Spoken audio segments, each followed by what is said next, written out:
अस्सलाम वालेकुम everyone, welcome back to my channel. Kitchen हमारे घर का एक ऐसा पार्ट है जो कि डायरेक्टली रिलेट करता है हमारी हेल्थ से।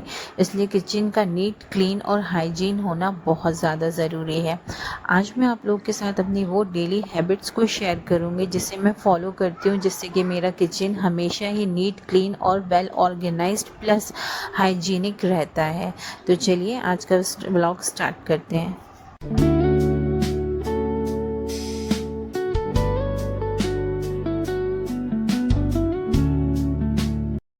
किसी भी रेसिपी को बनाने के लिए उसकी शुरुआत होती है उसके इंग्रेडिएंट्स की कटिंग और चॉपिंग से।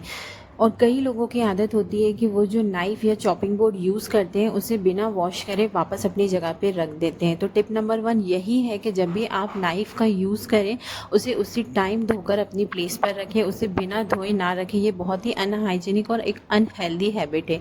सेम थिंग अगर आप चॉपिंग बोर्ड यूज़ करते हैं तो आप चॉपिंग बोर्ड को भी डेली बेसिस पे नॉर्मल पानी से धोएं, फिर उसे एक ड्राई क्लॉथ से ड्राई करके उसे अपनी प्लेस पर रख दें। और अगर पॉसिबल हो तो आपके किचन में जिस एरिया में सनलाइट आती हो वहाँ पर उस चॉपिंग बोर्ड को रखें, स्पेशली अगर आप वुडन चॉपिंग बोर्ड यूज़ करते हैं।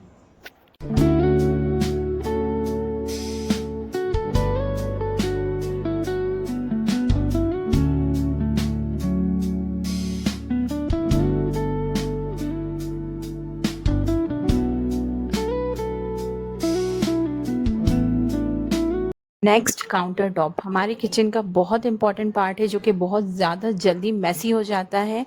और हम ये सोचते हैं कि इसके बहुत घिस घिस के साफ़ करने से हम इसे चमचमाता हुआ रख सकते हैं, लेकिन ये बिल्कुल ही गलत है। काउंटर टॉप की शाइनिंग को कंटिन्यू रखने के लिए आपको उसकी क्लीनिंग के टाइम पर कुछ चीज़ों का ध्यान रखना है। काउंटर टॉप बहुत ज़्यादा ऑयली हो जाता है। ऑयली काउंटर टॉप को साफ़ करने के लिए उस ऑयली एरिया पे पहले आपको आटा डालना है। आटे को अच्छे से फैलाकर सर्कुलर मोशन में घुमा घुमा कर जितना भी ऑयल है उसको ड्राई आउट कर लेना है। आपको कभी भी काउंटर टॉप पे जो ऑयल होता है उसको डायरेक्टली स्पॉन्ज या कपड़े से साफ़ नहीं करना है। पहले आपको आटा डालना है, सर्कुलर मोशन में उसको घुमाकर पूरा ड्राई आउट कर लेना है। अब एक बार जब ये ड्राई आउट हो जाएगा, अब आप चाहें तो इसे नॉर्मल गीले कपड़े से भी पोंछ सकते हैं, या फिर अगर आप चाहें तो आप जो भी लिक्विड डिश सोप वगैरह यूज़ करते हैं उससे इसको क्लीन करके भी ड्राई कर सकते हैं। ये टिप फॉलो करने से आपका जो ऑयली काउंटर टॉप है वो पहले की तरह चमचमाता हुआ भी हो जाएगा और इसकी जो शाइनिंग या शेल्फ लाइफ है वो भी बढ़ जाएगी। आपको घिस घिस के साफ करने की ज़रूरत नहीं है।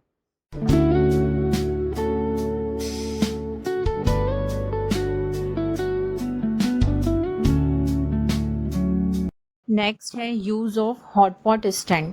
कभी भी किसी भी गर्म बर्तन को डायरेक्टली उठाकर काउंटर टॉप पे ना रखें। हमेशा इस टाइप के जो हॉट पॉट स्टैंड आते हैं इनका यूज़ करें, इसके ऊपर ही कभी भी गर्म बर्तन को रखें। अगर आप चाहें तो जो हीट रेजिस्टेंट सिलिकॉन मैट्स आती हैं उनका यूज़ भी कर सकते हैं, बट मुझे लगता है ये जो हॉट पॉट स्टैंड होते हैं ये अफोर्डेबल भी होते हैं और ईजी टू यूज़ होते हैं। तो हमेशा इस टाइप के स्टैंड का यूज़ करें गर्म बर्तनों को रखने के लिए। नेक्स्ट, कभी भी काउंटर टॉप पे काम करें तो हमेशा ही मैट्स का यूज़ करें, कपड़े का यूज़ करें, उसके ऊपर ही अपना काम करें।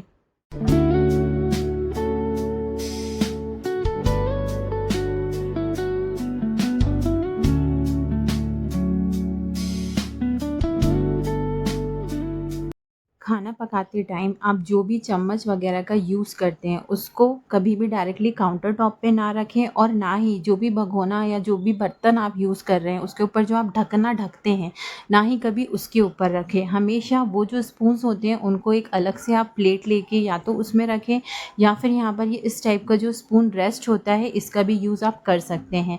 ये यूज़ करेंगे तो इसमें दो स्पेस होती है, एक साइड आप अपना स्पून रख सकते हैं और एक साइड आप जिस भी तरह का ढक्कन यूज़ कर रहे हैं उसको भी रख सकते हैं। तो हमेशा आप अपने स्पून्स के लिए एक स्पून रेस्ट का यूज़ करें या प्लेट का यूज़ करें।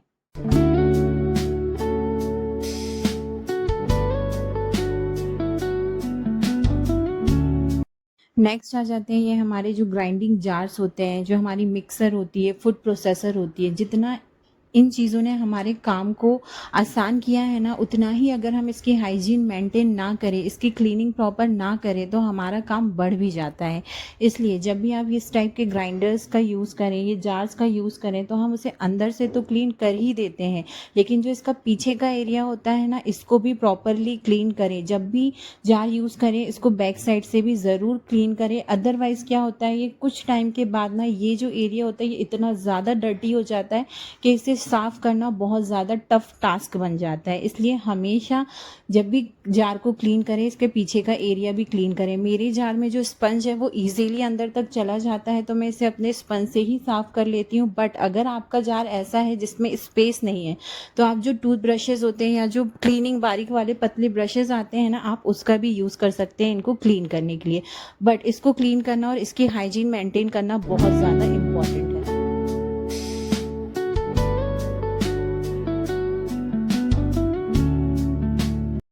फूड प्रोसेसर और मिक्सर जो है, ये ऐसी चीज़ें हैं जो लगभग डेली बेसिस पे हम यूज़ करते ही हैं। अगर हम इसको यूज़ करने के बाद फ़ौरन ही ड्राई क्लॉथ से इसकी क्लीनिंग कर दें, तो हम इसकी जो डीप क्लीनिंग है उसको थोड़ा सा अवॉइड कर सकते हैं। तो मैं डेली बेसिस पे जब इसे यूज़ करती हूँ, फ़ौरन ही क्लीन करके रख देती हूँ।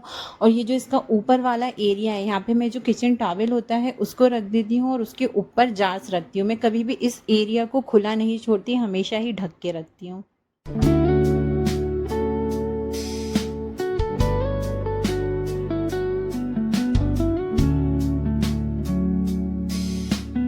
नेक्स्ट, तवा। दिन में 2 से 3 बार तो ये यूज़ हो ही जाता है, कभी पराठे बनाने के लिए, कभी रोटी, तो कभी इस तरीके से कबाब फ्राई करने के लिए। और अगर इसकी हम प्रॉपर क्लीनिंग ना करें या डेली क्लीनिंग ना करें, तो इसमें ये थोड़ा-थोड़ा जला हुआ लग-लग के इसकी एक मोटी-सी लेयर बन जाती है। इसलिए अगर आप कभी रोटी भी बनाएँ तो इसको नॉर्मल डिश वॉश से साफ़ ज़रूर करें। और अगर इस तरीके से आपने कोई चीज़ फ्राई करी है, तब आप इसको गरम तवे पे से उस चीज़ को हटाकर, फिर जो भी जला हुआ है उसको निकाल कर इसके ऊपर थोड़ा सा नमक डालें। अब इस नमक को सर्कुलर मोशन में स्टील स्कॉच से गोल गोल घुमा के स्क्रब कर लें। अब जब ये एक बार अच्छे से स्क्रब्ड हो जाए, तो इस तवे को आप या तो नॉर्मल पानी से धो लें, या फिर आप जो भी डिश वॉश यूज़ करते हैं उसका यूज़ करके इसे क्लीन कर लें। ऐसा करने से जो आपका तवा है, इसके ऊपर ये जो जली हुई लेयर होती है वो जमेगी नहीं, और स्टिकी और ऑयलीनेस जो है तवे की वो टोटली रिमूव हो जाएगी और तवा बिल्कुल चिकना हो जाएगा।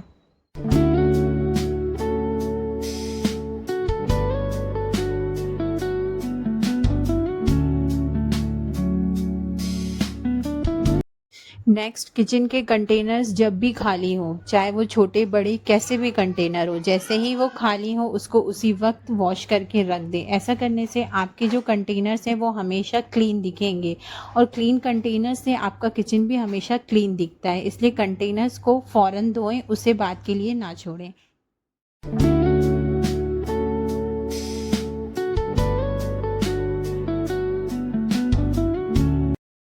नेक्स्ट, जब भी आटा गूंदें तो काउंटर टॉप पे मैट का यूज़ करें या फिर किसी कपड़े का यूज़ करें। कभी भी जो आटे का जो बर्तन होता है उसको डायरेक्टली काउंटर टॉप पे रख के आटा ना गूंदें, क्योंकि ये जो हम प्रेशर लगाते हैं ना आटा गूंदने के लिए, ये प्रेशर जो होता है ये हमारे काउंटर टॉप पे अगर हम डायरेक्ट उस बर्तन को रखें ना, तो बहुत ज़्यादा हार्म करता है। मेरे काउंटर टॉप पे अगर मैं नीचे मैट ना बिछाऊँ और प्रेशर से आटा गूंदूँ ना, तो अलग ही ब्लैक ब्लैक से स्क्रैचेस दिखने लगते हैं। तो हमेशा ध्यान रखें कि आप मैट का यूज़ करें, इससे आपके काउंटर टॉप भी साफ़ रहेगा। सेकेंडली, जो भी रेसिड्यू गिरेगा वो डायरेक्टली काउंटर टॉप पे ना गिर के आपके उस मैट पे गिरेगा, जिससे आपको क्लीन करना ईजी होगा। रोटी बनाने के बाद जो चकला बेलन या बेलन चकोटी जो भी आप कहते हैं, उसे वॉश करके ज़रूर रखें। मैंने देखा है लोग 4-4 5-5 दिन हो जाते हैं यार, उसको धोते नहीं है, और उसके ऊपर जो आटे की लेयर है ना, इतनी मोटी सी लेयर बन जाती है, फिर उसी पे रोटी बनाते जाते हैं। रोटी फट रही है, चिपक रही है, बट स्टिल वो लोग ये करते ही जाते हैं। तो प्लीज़ बहुत बहुत ध्यान रखें इन चीज़ों का, ये हाइजीन मेंटेन करने का। चकला बेलन हमेशा रोटी बनाने के बाद ज़रूर धोएं।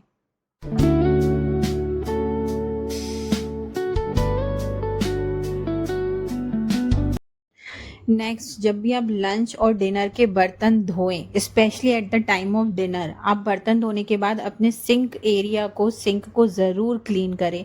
दिन भर उसमें जितने भी बर्तन धुलते हैं, ऑयली, ग्रीसी, ये सारे बर्तनों की जो गंदगी होती है वो बर्तन धोने के बाद इस सिंक में रह जाती है।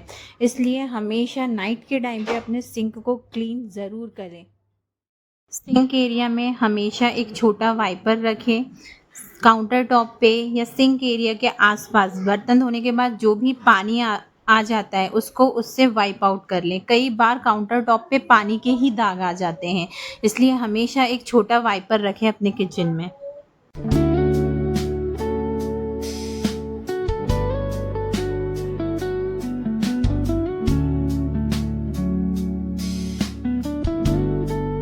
नेक्स्ट, अगर आप चाहते हैं आपका चूल्हा हमेशा साफ़ सुथरा और क्लीन रहे, उसके ऊपर बहुत ज़्यादा जला हुआ ना रहे, तो आपको एक टिप फॉलो करनी है। जब भी आप खाना बनाएं, जैसे आपने कुकर में कुछ बनाया, कुकर की सीटी होती है तो उसमें से कई बार पानी निकल के हमारे चूल्हे पे आ जाता है या दूध बॉईल होके गिर जाता है, तो आपको तुरंत ही उस चीज़ को हटाकर उसे फ़ौरन क्लीन कर लेना है, ना कि उसके ऊपर फर्दर कुकिंग स्टार्ट करना है। फर्दर कुकिंग स्टार्ट करने से क्या होता है, वो जो पानी या दूध जो गिरता है ना, वो जलकर उसमें चिपक जाता है। तो आपको ये चीज़ अवॉइड करनी है। जब भी ऐसा कुछ हो आपको फ़ौरन ही उसे क्लीन करना है। ये फॉलो करने के साथ साथ मेरी एक हैबिट है कि मैं डेली अपने नाइट टाइम क्लीनिंग रूटीन में अपने चूल्हे को क्लीन करती ही हूँ। कोई ज़्यादा मेहनत नहीं करती है, सिंपल सा उसे गीला करके जो भी मेरा डिशवॉशर है वो डालती हूँ और जो सॉफ्ट स्पंज होता है उसको यूज़ करके इसे क्लीन कर लेती हूँ। एक बार जब स्पंज से क्लीन करने के बाद मैं अपना जो माइक्रोफाइबर क्लॉथ होता है उसको लेती हूँ और पूरे चूल्हे को ड्राई आउट कर लेती हूँ। बहुत ईजी है, ये करने से मेरा चूल्हा कभी भी बहुत ज़्यादा डर्टी तो होता ही नहीं है।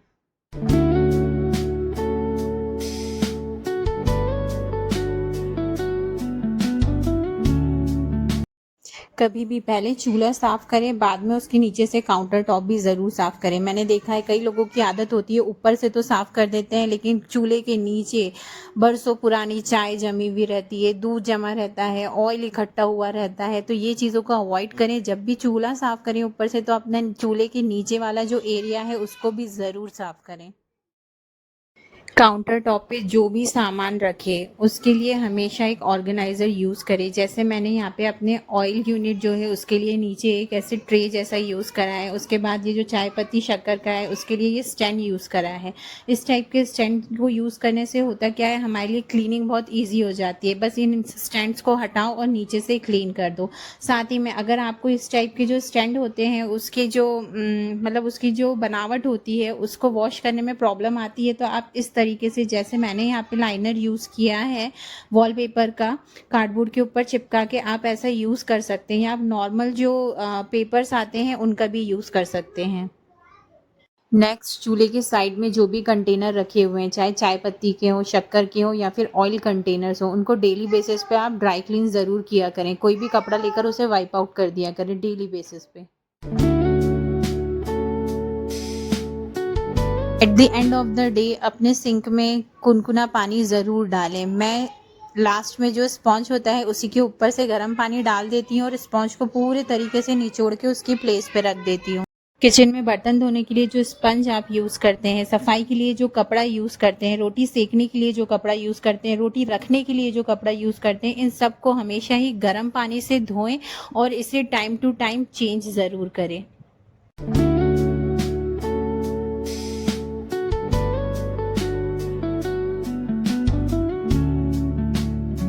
वीडियो अच्छा लगा हो तो चैनल को सब्सक्राइब ज़रूर करें, लाइक शेयर और कमेंट करना ना भूलें। Thanks for watching.